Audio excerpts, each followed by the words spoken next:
नमस्कार, बाजार आज और कल में आप सभी का स्वागत है। मैं हूं स्वाति रायना। बताएंगे बाजार में आज का पूरा एक्शन, साथ ही कल के लिए स्ट्रैटेजी और शेयरों में कमाई के शानदार मौके भी। आप भी पूछ सकते हैं सवाल। फोन नंबर है 02223001634 या फिर आप हमें 02223001635 पर भी कॉल कर सकते हैं। फेसबुक पर @जी बिजनेस ऑनलाइन और साथ ही ट्विटर पर @जी बिजनेस अपने सवाल भेजें #बाजार आज और कल लिखकर। और आपकी कल की तैयारी कराएंगे जी बिजनेस के मैनेजिंग एडिटर अनिल सिंघवी, और हमारे साथ आज हैं खास मेहमान market expert Sudeep Bandopadhyay. Sudeep sir का करते हैं शो में स्वागत। और सबसे पहले देख लेते हैं बाजार का आज कैसा रहा कारोबार। तो 2 दिन की गिरावट के बाद हमने देखा आज बाजार में शानदार तेजी दिखी। निफ्टी 150 अंक चढ़कर 17,872 पर बंद हुआ। सेंसेक्स में 450 पॉइंट की तेजी रही और ये 60,650 के पार बंद हुआ। मॉनेटरी पॉलिसी के चलते बैंक शेयरों में आज कुछ धीमा कारोबार दिखा। बैंक निफ्टी सिर्फ 47 अंक चढ़ा और ये 41,538 पर बंद हुआ। आज मेटल, आईटी, फार्मा शेयरों में जोरदार कारोबार होता हुआ नजर आया।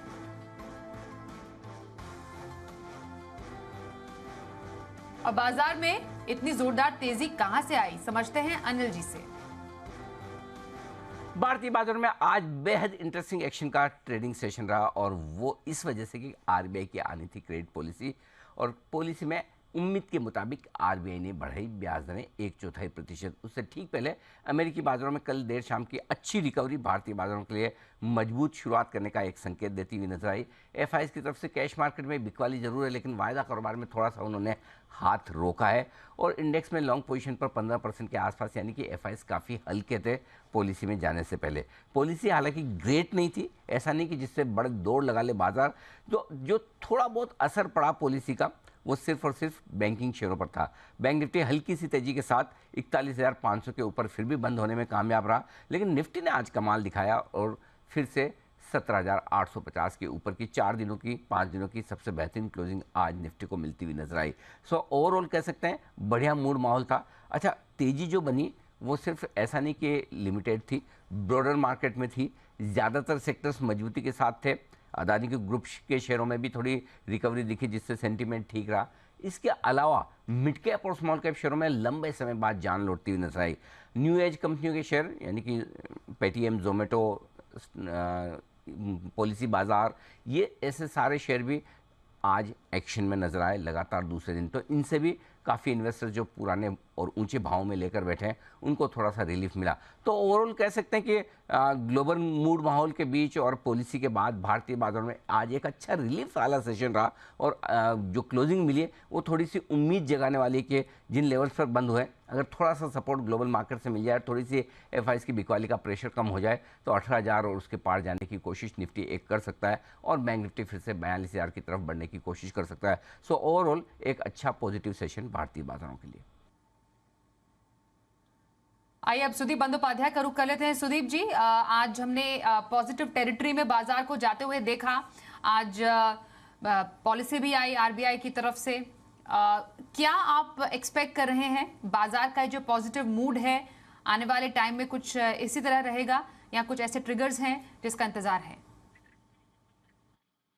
देखिए, बाजार आज के बाद जो ट्रिगर रहेंगे वो ज्यादातर ट्रिगर रहेंगे कॉर्पोरेट अर्निंग्स के।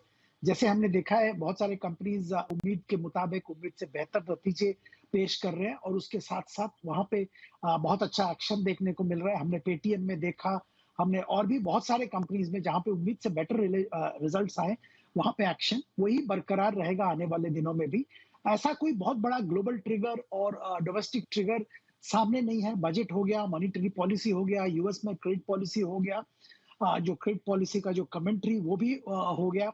तो अभी ऐसा कोई जो सर्टेन जो फैक्टर्स है, ऐसा कुछ नहीं है। सिर्फ कॉर्पोरेट रिजल्ट्स के ऊपर मार्केट चलेगा।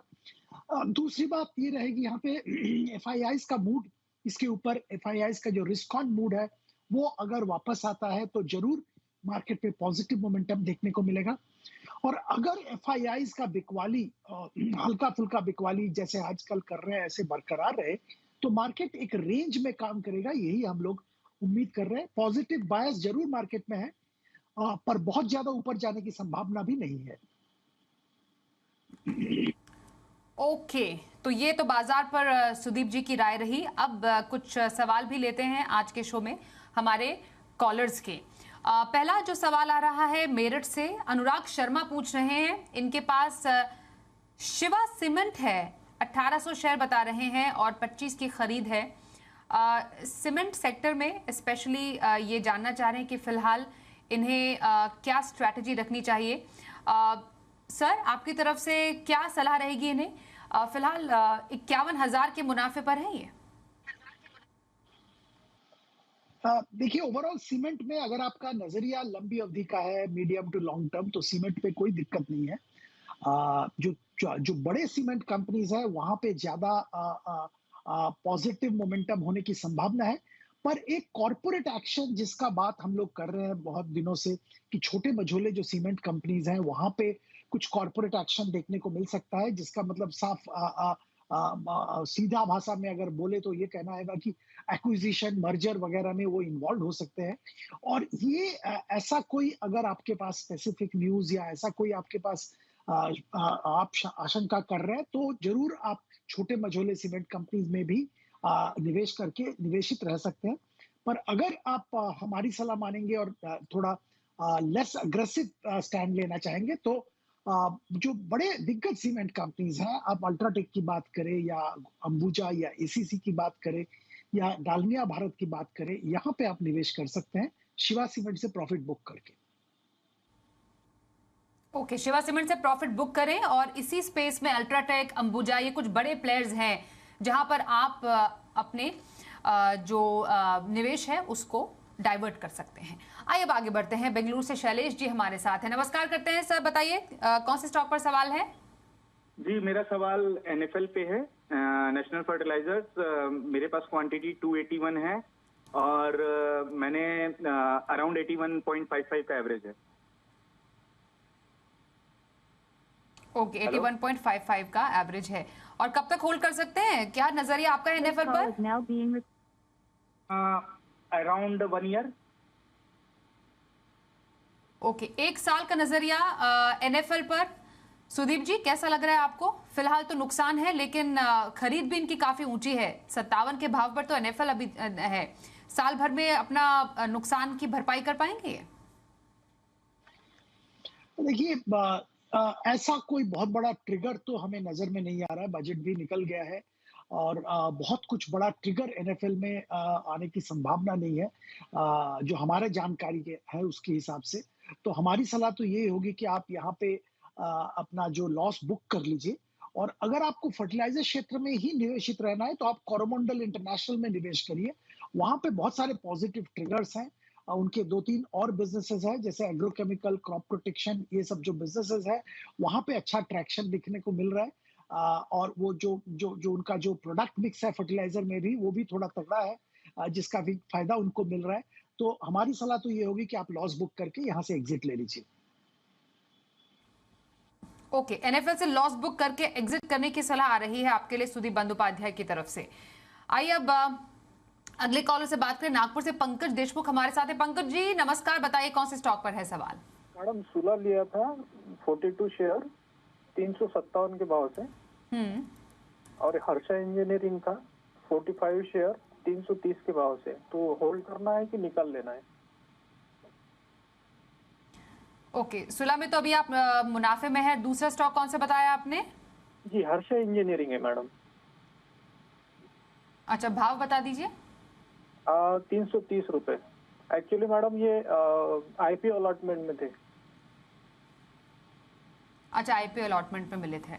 ओके, हाँ जी। और दोनों स्टॉक पे कब तक रह सकते हैं? नजरिया क्या आपका कब तक का? मैं लॉन्ग टर्म के लिए इन्वेस्ट किया था मैंने। ओके, लॉन्ग टर्म के लिए सुला विनयार्ड और हर्षा इंजीनियर, कैसा लग रहा है सर आपको?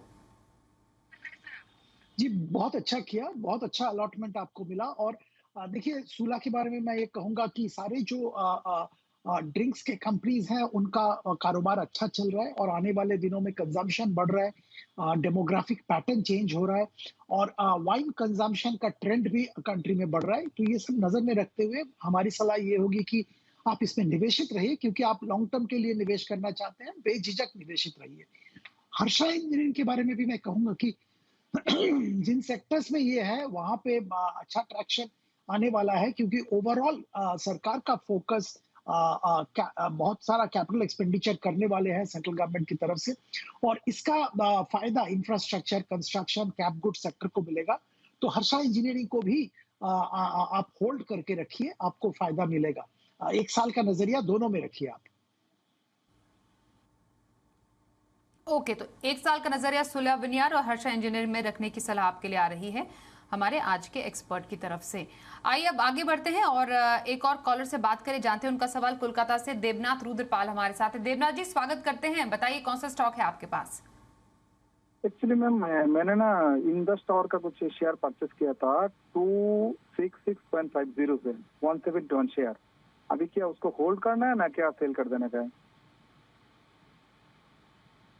कब परचेज किया था आपने?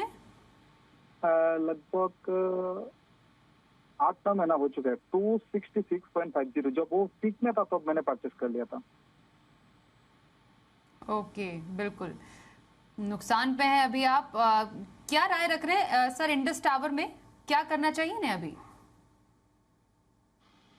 देखिए देवनाथ जी, हमारी सलाह तो होगी आप लॉस बुक करके एग्जिट कर लीजिए। देखिए, फंडामेंटल एक इंफ्रास्ट्रक्चर टेलीकॉम क्षेत्र का प्रोवाइड करता है। वैसे तो अच्छा फ्यूचर होना चाहिए, पर दिक्कत यहाँ पे ये है कि इनका एक बहुत बड़ा टेनेंट वोडाफोन है और वहां से बहुत सारे ड्यूज है। सरकार ने वोडाफोन में अपना जो ड्यूज था वो इक्विटी में कन्वर्ट कर रहे हैं। उससे सरकार का हिस्सा करीबन 33% हो जाएगा। पर इससे वोडाफोन का प्रॉब्लम सॉल्व नहीं हो रहा है, क्योंकि उनको बहुत बड़ा रकम जुटाना है। ये सब इंडस टावर जैसे जो क्रेडिटर्स हैं उनका जो ड्यूज चुकाने के लिए, उसमें अभी तक कोई काम हुआ नहीं। और जब तक वोडाफोन का ड्यूज क्लियर नहीं होता है, तब तक इंडस टावर का फ्यूचर या इंडस टावर का प्रॉफिटेबिलिटी में बहुत बड़ा सुधार नहीं आने वाला है। तो इसमें इंतजार करने के बजाय मैं तो यही सलाह दूंगा कि आप एग्जिट कर लीजिए। जाहिर है कि आपने थोड़ा स्पेकुलेटिव पोजीशन लिया था और वो वर्क नहीं किया, बट एग्जिट कर लीजिए, यही सलाह होगी। एग्जिट कर लीजिए इंडस टावर से, यही सलाह आपके लिए आ रही है हमारे आज के एक्सपर्ट की तरफ से। आइए अब हमारे अगले कॉलर से बात करें, जानते हैं उनके पास कौन से स्टॉक है। सरोज वैद्य कोलकाता से। सरोज जी, स्वागत है आपका, बताइए कौन से स्टॉक पर सवाल पूछेंगे? नमस्कार मैम। नमस्ते। मेरे बीएससी है, बीएससी लिमिटेड 690 का भाव से 10 शेयर से, और श्री दिग्विजय सीमेंट 500 शेयर है 6850 रुपीज में। येस बैंक है 21 भाव से 625 शेयर। ओके, लॉन्ग टर्म के लिए 5 to 10 ईयर्स। लॉन्ग टर्म के लिए इनके पास ये स्टॉक हैं। आपने दूसरा स्टॉक बीएसई बताया, राइट? बीएसई। हाँ बीएसई क्या भाव है आपके बीएसई के? 690 690, थोड़ा ऊंचू भाव 690। हाँ, ऊंचे भाव पर, बिल्कुल बिल्कुल नुकसान पर भी हैं आप। और श्री दिग्विजय सीमेंट, जी सर, हाँ, बीएसई लिमिटेड पर सर क्या राय रखेंगे आप? और लॉन्ग टर्म के लिए ये रख रहे हैं, और अगेन सीमेंट सेक्टर में श्री दिग्विजय सीमेंट को लेकर आपकी क्या राय रहेगी? क्या फंडामेंटल्स कहते हैं कंपनी के? देखिए, बीएसई वैसे तो कोई कुछ प्रॉब्लम नहीं है, पर इन्होंने क्योंकि बिल्कुल पीक भाव के आसपास ले लिया था, तो हमारी सलाह तो ये होगी कि बीएसई में लॉस बुक कर ले। इंतजार करने के मतलब ऐसा कोई बहुत बड़ा फायदा बहुत जल्द होगा या 1 साल में भी प्राइस कवर होगा, ये नहीं लग रहा है। तो यहाँ पे लॉस बुक कर लेना सही होगा इनके लिए। दिग्विजय सीमेंट में जरूर निवेशित रहिए, क्योंकि इनका नजरिया लंबी अवधि का है, 5 साल निवेशित रह सकते हैं। तो सीमेंट जैसे सेक्टर में मैंने जिक्र किया, अच्छा सेक्टर है, अच्छा कामकाज हो रहा है, और सरकार का जो फोकस है इंफ्रास्ट्रक्चर पे, उसका बहुत बड़ा फायदा, हाउसिंग पे उसका बहुत बड़ा फायदा सीमेंट कंपनीज को मिलेगा। अच्छा वेल रन कंपनी है, तो यहाँ पे निवेशित रहिए। तीसरा शेयर इन्होंने जिक्र किया था येस बैंक का, स्वाति जी, वहां पे भी हमारी सलाह होगी कि निवेशित रहे, क्योंकि इन्होंने बहुत ज्यादा ऊपर भाव में नहीं लिया, और 2-3 साल 5 साल तक इन्होंने टाइम होराइजन बोला, तो बेझिझक निवेशित रहिए। तो दिग्विजय और येस बैंक में निवेशित रहिए, बीएसई में लॉस बुक कर लीजिए। कल के बाजार पर क्या रखें खास स्ट्रैटेजी, और बाजार के लिए अहम संकेत समझते हैं अनिल जी से। जहां तक कल के बाजारों का सवाल है, भारतीय बाजारों के बंद होने के वक्त डाउ फ्यूचर्स लगभग 50-60 पॉइंट नीचे ट्रेड कर रहे थे, छोटे दायरे में थोड़ा ऊपर थोड़ा नीचे, और नैस्डैक फ्यूचर 30-35 पॉइंट नीचे थे।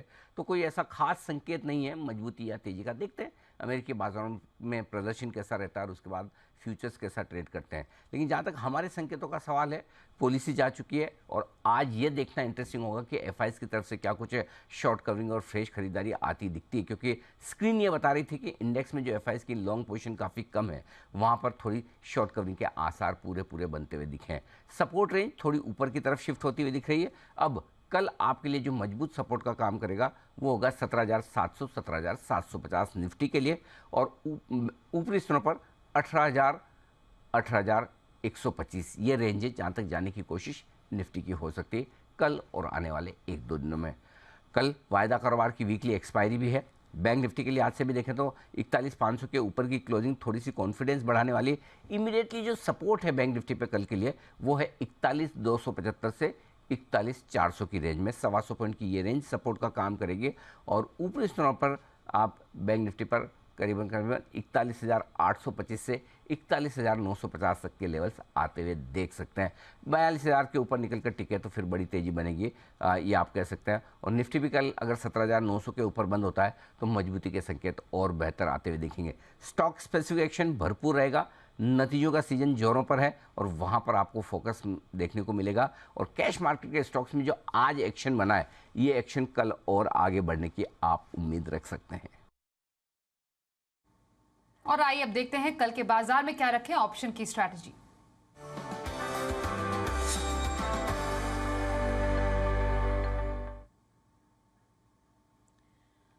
आज ऑप्शन की स्ट्रैटेजी के लिए हमारे साथ मोतीलाल ओसवाल के चंदन तापड़िया है। चंदन जी, स्वागत करते हैं। कल के बाजार में ऑप्शन की स्ट्रैटेजी कहां पर रखने की सलाह रहेगी आपकी? जी नमस्कार, धन्यवाद। देखिए, बाजार में 2 दिनों के कंसोलिडेशन के बाद अच्छा खासा मूवमेंट आज देखने को मिला। हालांकि बैंक निफ्टी फिर भी थोड़ा रेंज बाउंड रहा, बट निफ्टी में जो स्ट्रेंथ थी कहीं ना कहीं इंडिकेट कर रहा है कि बाजार का ओवरऑल अंडरटोन है वो बुलिश हो रहा है। बजट के दिन हमने 17,353 के लो बनाए और वहां से हम लगभग 500 पॉइंट रिकवर हो चुके हैं। तो बाजार का बेस ऊपर की तरफ शिफ्ट होना चाहिए। 17,650 17,777 दो सपोर्ट है इस रैली को 18,081 18,181 तक एक्सटेंड करने के लिए। तो 2 स्टॉक आइडियाज यहाँ पे रहेंगे ऑप्शंस में। पहला रहेगा हेवेल्स में काफी अच्छा प्राइस एक्शन देखने को मिला है। ओपन इंटरेस्ट डेटा की बात करें तो लॉन्ग की एडिशन यहाँ पे हुई है, पुट राइटिंग भी यहाँ पे देखने को मिल रही है। तो 1240 का कॉल हेवेल्स के लेने के लिए सलाह रखेंगे। 24 रुपए के आसपास ये हुआ है, कोई भी डिप पाई करंट लेवल पे लें। 16 रुपए का सपोर्ट रहेगा, 40 रुपए तक के टारगेट ये हेवेल्स का 1240 का कॉल छू सकते हैं। दूसरा ट्रेड सेटअप हम ढूंढ रहे हैं सीमेंट कंपनीज में और स्पेशली अल्ट्राटेक सीमेंट। काफी अच्छा प्राइस पैटर्न है और जिस हिसाब से बजट में घोषणा ही हुआ है उस हिसाब से कैपेक्स टीम पूरा वर्क करेगा। तो capital goods, cement, selective infra counter यहाँ पे परफॉर्म करेंगे। तो अल्ट्राटेक सीमेंट काफी स्ट्रॉन्ग सेटअप है, स्ट्रॉन्ग कंपनी यहाँ पे मोमेंटम दिखा सकती है। तो 7,300 का कॉल लेने की सलाह रहेगी। यहाँ पे 100 रुपए का सपोर्ट होगा और हमारा मानना है कि 7,300 का अल्ट्राटेक का सीमेंट ऊपर में लगभग 170-180 के टारगेट को छू सकता है। ओके, तो चंदन जी से समझा हमने कल के बाजार में ऑप्शन स्ट्रैटेजी और लंबी अवधि में कहां पर आप दाम लगा सकते हैं। हमारे साथ सुदीप जी उनसे समझते हैं। सुदीप सर, लॉन्ग टर्म के लिए कौन से स्टॉक आपकी पसंद है? जी, लंबी अवधि के निवेशक के लिए 2 स्ट्रक्चरली इंपॉर्टेंट सेक्टर के 2 कंपनीज का जिक्र करूंगा। सीडीएसएल जो मार्केट इंफ्रास्ट्रक्चर प्रोवाइड जो करते हैं कंपनीज, उनमें लीडर है। 71% डीमैट अकाउंट डिपॉजिटरी इनके साथ काम करता है। और इस बिजनेस में जैसे हम जानते हैं कि फाइनेंशियलाइजेशन ऑफ इंडियन सेविंग्स हो रहा है बहुत जोरों से, इक्विटी कल्ट बढ़ रहा है। तो सीडीएसएल का आने वाले दिनों में बिजनेस बढ़ने की उम्मीद रहेगी। इसके अलावा जो सबसे बड़ा फैक्टर है, इंश्योरेंस सेक्टर में रिपोजिटरी ये कंपलसरी हो रहा है और इसका भी फायदा सीडीएसएल जैसे एस्टैब्लिश प्लेयर को जबरदस्त होने वाला है। वैल्यूएशन के लिहाज से ऐसा बहुत ऊपर अभाव में नहीं काम कर रहा है करेक्शन के बाद। तो 1,200 रुपए का टारगेट रख के 1 साल के लिए खरीदारी की सलाह दे रहे हैं। दूसरा कंपनी जिसका हम जिक्र कर रहे हैं वो भी अपने क्षेत्र में एक इंफ्रास्ट्रक्चर कंपनी कह सकते हैं, गुजरात गैस। इनका बिजनेस में और शेयर प्राइस में बहुत बड़ा करेक्शन देखने को मिला था जब LNG prices went through the roof. जो यूक्रेन रूस जो युद्ध लगा उसके बाद और जियोपॉलिटिकल टेंशन के कारण, और इनके बहुत सारे क्लाइंट ने अपना सोर्स चेंज करके दूसरा इंफीरियर क्वालिटी के products, inferior fuel energy use करने लग गए। तो एक बहुत बड़ा डिजास्टर था। वहां से कंप्लीट सिनेरियो चेंज हो गया है। गैस प्राइसेस ग्लोबल मार्केट्स में बहुत नीचे आया है, करीबन 48% नीचे आया है। और आने वाले दिनों में जो संकेत मिल रहा है, यूएस में बहुत जबरदस्त गैस प्रोडक्शन हो रहा है, बाकी सारे जगह में भी जो गैस प्रोड्यूसिंग नेशंस है वहां पे अच्छा प्रोडक्शन हो रहा है। तो उम्मीद यह है कि गैस प्राइसेस डिप्रेस्ड रहेंगे और या तो करंट लेवल पे ही रहेंगे। इसका बहुत बड़ा फायदा गुजरात गैस को मिलेगा। और एक देखिए, एक कैचमेंट एरिया जो बहुत इंडस्ट्रियलाइज्ड है और इंडस्ट्रियल हो रहा है, तो बहुत बड़ा अपॉर्चुनिटी है गुजरात गैस को आने वाले दिनों में परफॉर्मेंस इंप्रूव करने का। 600 रुपए का टारगेट 1 साल के लिए रखी खरीदारी की सलाह दे रहे हैं। सीडीएसएल गुजरात गैस लंबी अवधि की खरीदारी के स्टॉक सुदीप बंदोपाध्याय की पसंद। धन्यवाद करेंगे सुदीप जी हमारे साथ शो में शामिल होने के लिए। आज के शो में बस इतना ही। देखते रहिए जी बिजनेस।